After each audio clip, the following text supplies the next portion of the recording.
इनको घुड़सवारी का बड़ा शौक था और अपने घोड़े से गिर के पोलो खेलते हुए घोड़े से गिर के जो घोड़े की जीन थी वो इनके सीने में पेवस्त हो गई। 100 मंदिर तरवा के कुव्वत इस्लाम मस्जिद जो दिल्ली में है वो तमीर करवा, और कहते हैं कि वो सफेद हाथी पे सफर किया करते थे। किसी को मालूम नहीं, लेकिन ये मैं आपको बताना चाहता हूँ कि इस मार्केट के अंदर एक सुल्तान का मकबरा है जो मुसलमानों के पहले सुल्तान थे। बिस्मिल्लाहिर्रहमानिर्रहीम, अस्सलाम वालेकुम। आप देख रहे हैं अहमद शबीर का यूट्यूब चैनल, और आज हम जिस जगह पे मौजूद हैं ये अनारकली के अकब में वाक़या एक ऐसा बाजार है जहाँ पे आपको शादी कार्ड, विजिटिंग कार्ड और प्रिंटिंग के हवाले से सारी चीज़ें यहाँ से मिल जाती हैं।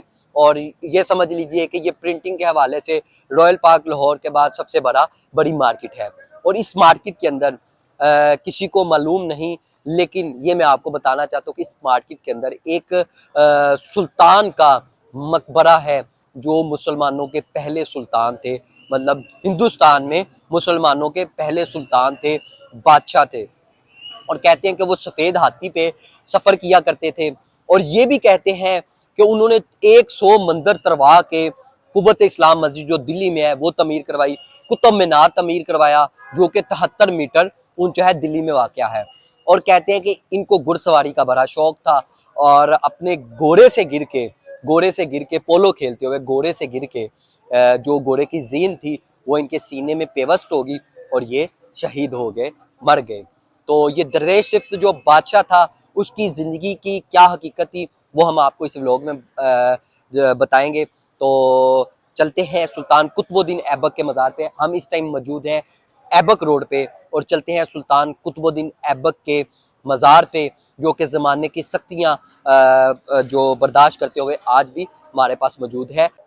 ये जी ऐबक रोड है सारा, दूर तक ये सारे प्रिंटिंग की शॉप्स हैं। उसके बाद जैसे ही आप टर्न होते हैं तो आपको ऐसे मेन गेट के ऊपर सुल्तान हिंद कुतुबुद्दीन ऐबक के नाम की तख्ती मिलती है और ये पूरी उन्होंने हिस्ट्री बयान की गई है। उसके बाद हम जैसे ही हम एंटर होते हैं तो आपको ऐसे छोटा सा बगीचा मिल जाता है सुल्तान कुतुबुद्दीन ऐबक के मज़ार का। और ये सामने जो मज़ार है ये सुल्तान कुतुबुद्दीन ऐबक का मज़ार है। कौन कुतुबुद्दीन ऐबक 1150 में आप तुर्किस्तान में पैदा हुए, जिसको आज काज़िकिस्तान कहा जाता है। और आप जिस कबीले से बिलोंग करते थे उसका नाम ऐबक था, जिस वजह से इनको पूरा कुतुबुद्दीन ऐबक कहा जाता है।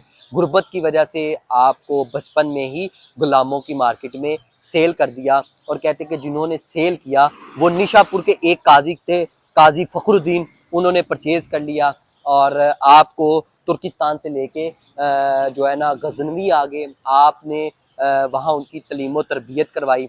और कहते हैं कि सुल्तान शहाबुद्दीन गोरी जब काजी फ़खरुद्दीन के पास आए तो उनको सुल्तान कुतुबुद्दीन ऐबक की देख के उनकी जहानत का मालूम हुआ कि ये बचपन से ही एक ज़हीन बंदे हैं। तो आपने सुल्तान कुतुबुद्दीन ऐबक को काजी फ़खरुद्दीन से बारे दामों खरीद कर अपने साथ ले गए। और सुल्तान कुतुबुद्दीन ऐबक जो है बचपन में ही आपने कुरान पाक का इल्म हासिल कर लिया था। और देखते ही देखते सुल्तान कुतुबुद्दीन ऐबक ने शहाबुद्दीन गोरी के दिल में अपनी हुकूमत कर ली। तो अभी हम सुल्तान कुतुबुद्दीन ऐबक के मज़ार की तरफ जा रहे हैं। ये सामने आपको जो अंदर तवीज़ नज़र आ रहा है ये सुल्तान कुतुबुद्दीन ऐबक की कब्र है। और इस मज़ार के ऊपर भी खूबसूरत जो संगे मरमर के ऊपर पत्थर को तराशा गया है और खूबसूरत ये देखिए जालियाँ बनाई गई हैं। और मज़ार के बाहर आप अगर देखें तो कुरानी आयात के साथ कैलीग्राफी की गई है और साथ ही पीले पत्थर और संगे मरमर के साथ यहाँ पे कुरानी आयात और कैलीग्राफी की गई है और साथ ही काशकारी की गई है। ये एक ऊंचा सा मकबरा सुल्तान कुतुबुद्दीन ऐबक का मज़ार है। और जैसे ही हम अंदर एंटर होते हैं तो आप ये देख सकते हैं कि यहाँ पे एक खूबसूरत लकड़ी का दरवाज़ा है जिसकी ऊपर पेंट तो नहीं है, लेकिन ये एक खूबसूरती का मुंह बोलता सबूत आपको नज़र आएगा। और जैसे ही आप अंदर एंटर होंगे तो चारों तरफ से मुगलिया आर्किटेक्चर के मुताबिक यहाँ पर भी काम किया गया है। और ये सामने सुल्तान अल हिंद सुल्तान कुतुबुद्दीन ऐबक का आपको तावीज़ नज़र आ रहा होगा। और ये मैं आपको बताता चलूँ कि सुल्तान शहाबुद्दीन गोरी के दिल में जब सुल्तान कुतुबुद्दीन ऐबक ने मोहब्बत कर ली, मोहब्बत से मुराद आप जो भी काम होता तो बड़े अहसन तरीके से अदा कर देते, तो सुल्तान शहाबुद्दीन गोरी ने आपको आपके हवाले जो है ना अजमेर और दिल्ली का आपको गवर्नर मुकर्रर कर दिया। और ये भी कहते हैं कि सुल्तान कुतुबुद्दीन ऐबक से शहाबुद्दीन गोरी की जो इकलौती बेटी थी, शहाबुद्दीन गोरी ने सुल्तान कुतुबुद्दीन ऐबक के साथ जो है ना शादी कर दी। तो जी कहते हैं कि सुल्तान कुतुबुद्दीन ऐबक इतने खूबसूरत नहीं थे, इनकी एक उंगली टूटी हुई थी जिसकी वजह से इनको ऐबक शैल कहा जाता है। और जैसे कि मैं आपको बता रहा हूँ कि सुल्तान शहाबुद्दीन गोरी ने सुल्तान कुतुबुद्दीन ऐबक को अजमेर और दिल्ली का जब गवर्नर मुकर्रर कर दिया, अपनी बेटी की शादी कर दी, तो कहते हैं कि कुछ अरसे के बाद जो है शहाबुद्दीन गोरी की वफात होगी। और शहाबुद्दीन गोरी के तख्त पे जब उनके भतीजे आए तो आपने उनके भतीजे ने सुल्तान कुतुबुद्दीन ऐबक को 1606 में पूरे हिंदुस्तान की हुकूमत सौंप दी। और कहते हैं कि ये दरवेश सिफ्त जो बादशाह था, पहला मुसलमान बादशाह था। और मैं आपको ये भी इस आपके नॉलेज में इजाफा करता चलूँ कि जब मुसलमानों की हुकूमत का आगाज तब भी हो गया था जब मोहम्मद बिन कासम ने सिंध को फतह किया था, तो तब मुसलमानों की हुकूमत का आगाज हो गया था। लेकिन ये पहले मुसलमान बादशाह थे जिन्होंने 1206 में पूरे हिंदुस्तान की हुकूमत संभाली। और कहते हैं कि सुल्तान कुतुबुद्दीन ऐबक इतने कुछ दरवेश सिफ्त थे कि इनके डंके पूरी दुनिया में बजते थे। और सुल्तान कुतुबुद्दीन ऐबक सफ़ेद हाथी के ऊपर सवारी किया करते थे। और सुल्तान कुतुबुद्दीन ऐबक को अपनी सफ़ेद हाथी के साथ बहुत प्यार था। और कहते हैं कि सफ़ेद हाथी जब मर गया तो सुल्तान कुतुबुद्दीन ऐबक भी उसके 16 दिन बाद वफात पा गए।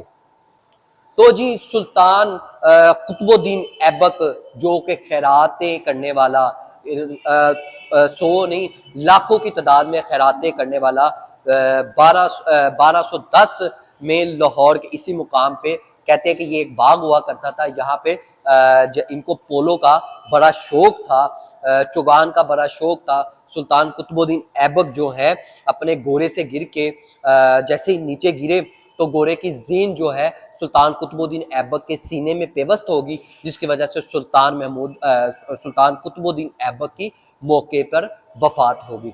आज ये वक़्त का बादशाह, वक़्त का गवर्नर, पहला मुसलमान बादशाह यहाँ पे आप मौजूद हैं। ये दरवेश सिफ्त बादशाह थे। कहते हैं कि एक वक़्त था कि सुल्तान की यहाँ से कब्र और ये जो तमीरात हुई हैं ये अभी तमीर करवाई गई है, इससे पहले ये तमीर नहीं हुई थी, जिसकी वजह से सुल्तान कुतुबुद्दीन ऐबक का मज़ार ख़त्म हो गया था और सिर्फ एक तावीज़ था कब्र का। फिर अंग्रेज़ हुकूमत ने इसको जो है दोबारा तमीर करवाया और आज सुल्तान कुतुबुद्दीन ऐबक का मज़ार हमारे पास मौजूद है। तो जी 1210 में जब कुतुबुद्दीन ऐबक की वफ़ात हुई, कहते हैं कि आपने दिल्ली से अपना तक जब उस वक़्त लाहौर में शिफ्ट कर दिया था।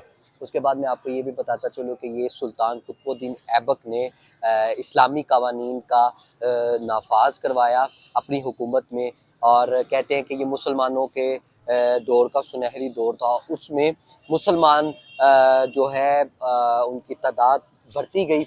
और कहते हैं कि मुसलमानों का ये बादशाह ने 100 मैंने पढ़ा है कि 100 मंतर को गिरा के एक कुव्वत इस्लाम मस्जिद दिल्ली में तमीर करवाई। और 75 मीटर मतलब 75 मीटर ऊंचा जो मीनार था वो दिल्ली में तमीर करवाया, वो कुतुब मीनार था। और कहते हैं कि ये सुल्तान शहाबुद्दीन गोरी के एक बड़े जो है ना निडर लीडर थे, जानबाज थे। सुल्तान कुतुबुद्दीन ऐबक आज इस जगह पे मदफन है। और कहते हैं कि जो लाखों करोड़ों की खैरात करने वाला आज भी यारो मददगार इस जगह पे मौजूद है। और कोई भी उनके मज़ार पे आके फातिहा कहने वाला नहीं है। ये एक कौमी एहसासा है, तो ऐबक रोड पे मौजूद है। आप जब भी आएँ ऐबक रोड पे सुल्तान कुतुबुद्दीन ऐबक का मज़ार ज़रूर विज़िट करें और यहाँ पे आके फातिहा ज़रूर कहें। तो ये थे मेरे टूटे फूटे अल्फाज और यहीं पे मैं आज अपने व्लॉग को ख़त्म करता हूँ। उम्मीद करता हूँ आपको मेरा आज का व्लॉग पसंद आया होगा। नेक्स्ट व्लॉग तक अहमद शबीर को इजाज़त दीजिए। अल्लाह ने